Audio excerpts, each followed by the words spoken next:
do you feel as though rap music is really taking over the youth, and do you feel as though it has that much of an impact? Because I remember this is one verse. How old are you, Miss Pop? Now you know I'm not gonna tell my age. Okay, well, I gotta give you a verse. He say, this is from Cube. Cube said, David Duke got a shotgun, so why you get upset? Cause I got one. A tisket, a tasket, a brother got this. I was all with it. I was all in it. Mm-hmm. So the rap of nowadays, the diggy diggy diggy dig, the diggy diggy dig, is like, what do you feel that has a direct impact on the youth and what's going on today as far as the violence, the guns, or do you feel as though it's like the gaming systems? And we got to get that from the judge too. Yeah, absolutely. That's the one. But by you having that direct, relationship with BET or whatnot, do you feel like that's kind of? I think honestly, it's a double-edged sword, and I say that because you have a lot of artists now speaking out on injustices where I don't think we saw that before, but we weren't actually dealing with it in that magnitude. I mean, we were, but now it's probably somewhere a black kid is getting killed by a police officer, even if it doesn't make the news. Wow. So, the injustices, I think, like, T.I. speaks out a lot. You have a lot of artists who speak out a lot. Sometimes their music may not be what we want to hear, but I respect the fact that they get out in these streets, they march with the people, they try to go back into the communities and give back. And they do a lot, like French Montana, he just did a school in Africa, and then he went out in the streets of Miami and just gave out money to people. Right. I like the fact that these artists are starting to speak out on things that are, are injustice to us. And then they're showing the younger generation of rappers. Because for a minute, we went through a part where it's drugs, money, women, alcohol. And I think, although the lyrics may not be what we want, I'm happy to see artists take a more control of their image. They're in music, they're in movies, they're doing modeling, but they're owning their stuff now. Before they weren't owning it and speaking out. And even like Snoop just did release a gospel album. He sure did. And it went platinum. Yeah. He went from reggaeton, because he did reggae, to the gospel. So he ain't put himself in his box. He touching everything. What you guys got? Go ahead. Are there any, what would be an ideal client for you? A client with integrity. Okay. A client with integrity. When I take on clients, we talk, because I need to know their vision, and I just need to know that they have integrity, like genuine integrity, and how they treat people. Okay. Because the thing about, and I tell everybody, in my personal opinion, I think gone are the days of just doing one thing. You have to, nowadays people are owning their companies. They work, but they are owning their companies. They're doing a nonprofit, but they are working, like, people have other things going on, and I think it's very important when we go out, because a lot of times I go places with my clients, but I can get you in the room, but once you're in the room, it's on you. Right. So your integrity and just having good character, you can't go in the room and be disrespectful, and I've seen people do that, not my clients, but I've seen it. So, I've been blessed because, a lot of people I've worked with, they're still very humble individuals. Yeah, I'm talking about key. They are humble. Yeah. You wouldn't believe they're nice, they're friendly, and I'm like, I hope you keep that. And they're like, I will, they're just humble. They'll stop, they'll talk, they'll take pictures. You say, if you want to do an interview, they're excited as though it's their first interview. Yeah.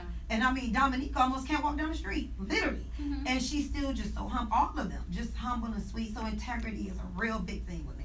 Awesome. Okay. My question is, so being in the entertainment realm and being from Cleveland, you know the myth that most of us say, in order to make it, you gotta leave Cleveland. Mm-hmm. Would you agree? I disagree 100%. You disagree? I disagree. Wow. Yeah. Give it to me. I disagree. Like when I graduated from college, I did move to New York. I lived in New York for 10 years.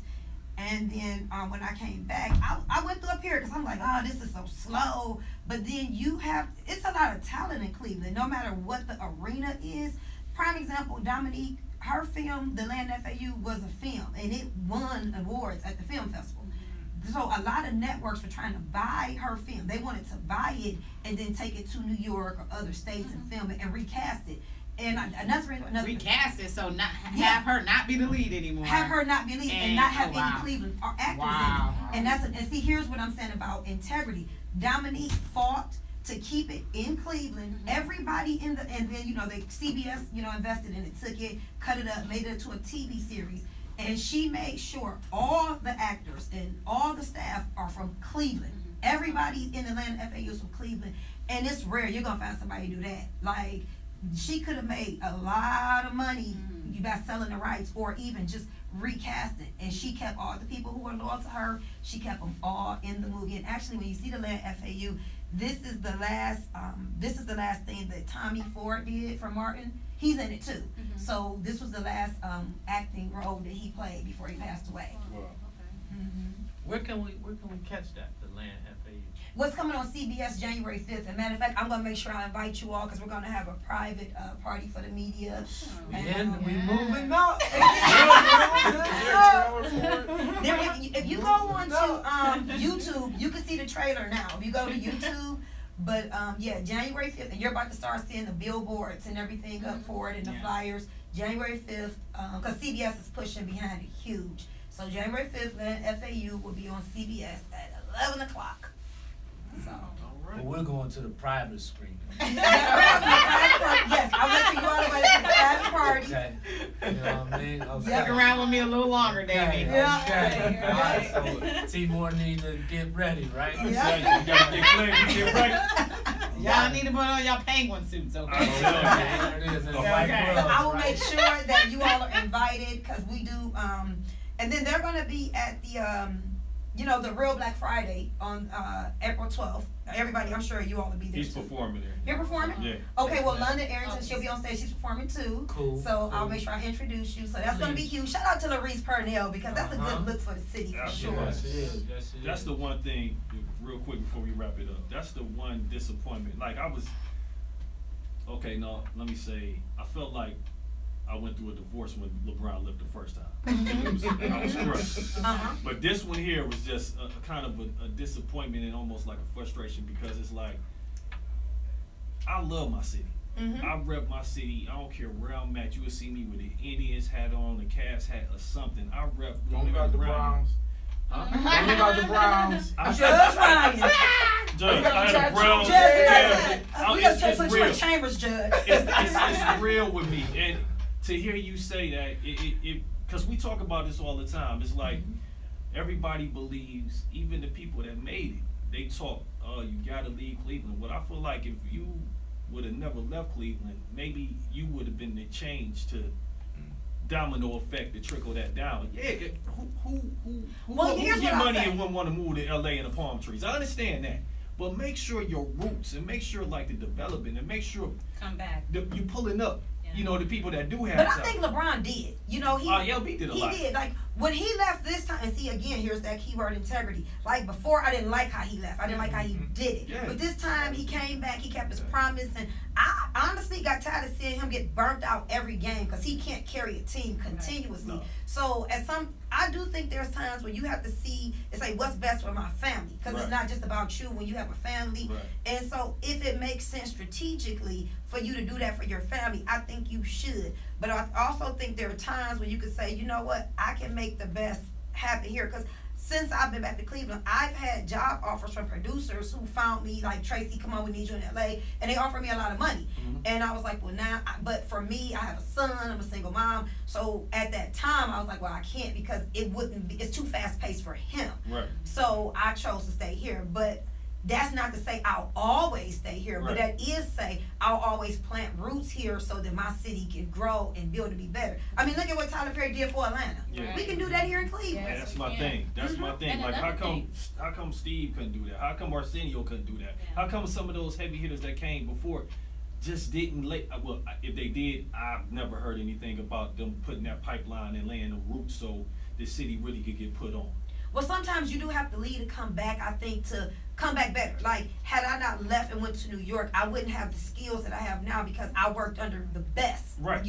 So now I'm able to come back and be more productive, be more of an asset because I learned from the best in the industry. That's a great point. And that's what LeBron had to do. LeBron had to go learn from a winning organization, from Pat Riley, and see how the champs put things together and then come back and bring it here. So with that being said, please shoot out your social media, any upcoming dates that you may have, and Hey everybody, if you want to know what I'm doing, just follow me on IG. I am on Facebook too, but I rarely check it. I'll tell you the truth. So on IG is Travion Love, TRAYVEION Love. So follow me on IG. I do respond to all messages, and the next time, I mean, if you have an event, talk to me about it. But you will see us at the Real Black Friday, and you will see me if you come this Saturday to Trap and Paint at Captivate. 2 to 6, but come on time because we're starting on time. Hey. What? Explain that. Break that down for people that don't know. Trap and paint. What is it exactly? You're dancing and painting. Dancing and painting. Yep, and we have video. And when I tell you, we had a great time. Like, we oversold it out. And again, real quick, shout out to my boy Twan, because when I passed the idea to him, he was like, trap and paint. I don't think it's what? He was like, but you know, you my girl, so I trust you. So he trusts. And when he saw, he just sat back at his club and was like, wow. I mean, yeah, we packed that place out, and it was a great time. So a whole bunch of women, we just painting and sipping. Well, I don't drink alcohol, but we painting and we dancing. So yeah, check out my videos on Instagram so y'all can see how much fun we had. There you have it, Miss Tracie Potts. We got a pause for the call for the bills, if you will. You are listening to CSC, aka wait a minute, CSC 216, aka 6 and 5, 5, 6.